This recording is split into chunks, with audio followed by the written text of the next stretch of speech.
اور سری لنکن کی پریمیئر کی بات ہر دوسرے دن افواہ ہوتی ہے اور وہ پی آئی اے سے ہی لیک ہوتی ہے کہ بس اب گئی کہ گئی ختم ہوگی. تو A330 جو سری لنکن والے ہیں ان کا اسکیجول یہ تھا, let me hear me out, کہ آپ نے ان کو ڈیمپ سے ڈرائی لیز پہ لے کے جانا ہے, اتنی دیر تک آپ کا کرو ٹرین ہو جائے گا. پھر بیچ میں سے رومرز آئیں کہ آپ کے کرو ٹیسٹ پاس نہیں کر سکے جس کی وجہ سے آپ کنورٹ نہیں کر سکے, تو سری لنکن کو بھی لاس ہو رہا ہے, آپ کو بھی لاس ہو رہا ہے, آپ جہاز نہیں لا رہے. یہ ساری بہت ساری افواہیں ہیں.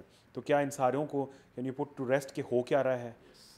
یہ 3-4 افواہیں مل کے ایک بن گئی ہے. جہاں تک پائلٹ کے فیل ہونے کا تھا, جو ہم نے نئے پائلٹس کیپٹنس دیے تھے ATR کے لیے, ان کے جو ٹیسٹ ہوئے تھے, بیکاز ان کا سیمولیٹر باہر ہوتا ہے, جو ان کے ٹیسٹ ہوئے تھے اس میں سے 6 میں سے شاید 4 فیل ہو گئے تھے. تو وہ تو ATR سے تعلق تھا, وہ تو نئے ابھی آئے ہیں کیپٹن جو لیے ہیں, ان کا اس سے کوئی تعلق نہیں ہے. اچھا, دوسری بات پریمیئر سروس کی آ گئی, یہ ویٹ لیز پہ ہے, اٹس ناٹ ڈیمپ لیز. ابھی تو ہم اپنا کریو اس لیے ساتھ بھیج رہے ہیں کیبن کریو کہ وہ ٹرین ہو جائے. پائلٹس بھی انہوں نے ٹرین کرا لیے ہیں, اب اس کو کنورٹ کرنا ہے ڈرائی لیز پہ.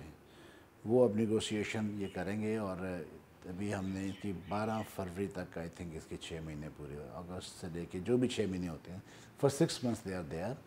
اور اس کے بعد ہمارے کریو کو دا اونلی تھنگ جو اس میں لیکنگ ہے ابھی تک وہ ہے maintenance facilities. So they are also looking کہ جو اور کمپنیاں چلا رہی ہیں, even Sri Lankan airline بھی جو چلا رہی ہیں A330, وہ مینٹننس ہمیں دے دیں, ان سے کانٹیکٹ ہو جائے 2 سال کا 3 سال کا, they should give us the maintenance facilities. So ultimately انہوں نے چلنا ہے پریمیئر سروس نے, لیکن یہ اب ڈرائی لیز پہ چلیں گے.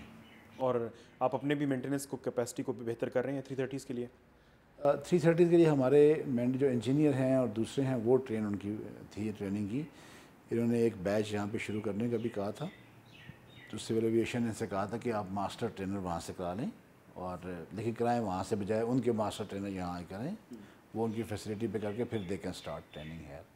تو وہ ان کی پروگرام میں ہے. اگر 330 انہوں نے دوسرا بھی لینا ہے تو پھر they will definitely have to have line maintenance facility. اور تیسرے کا بھی پلان ہے یا نہیں ہے؟ فی الحال ابھی جو اس وقت کی مارکیٹ سچویشن ہے اس میں ہمیں 2 ہی وائٹ باڈی مزید چاہیے ہوں گے. اس کے بعد ہمارے B777 جو ہیں 5 ریفربش ہو رہے ہیں with a better seat, flat bed seats, completely new IFE system, in flight entertainment system. تو وہ جب ہو جائیں گے تو they will also join the premier service. تو ہمارے پرائمریلی 7 جہاز ہو جائیں گے پریمیئر سروس.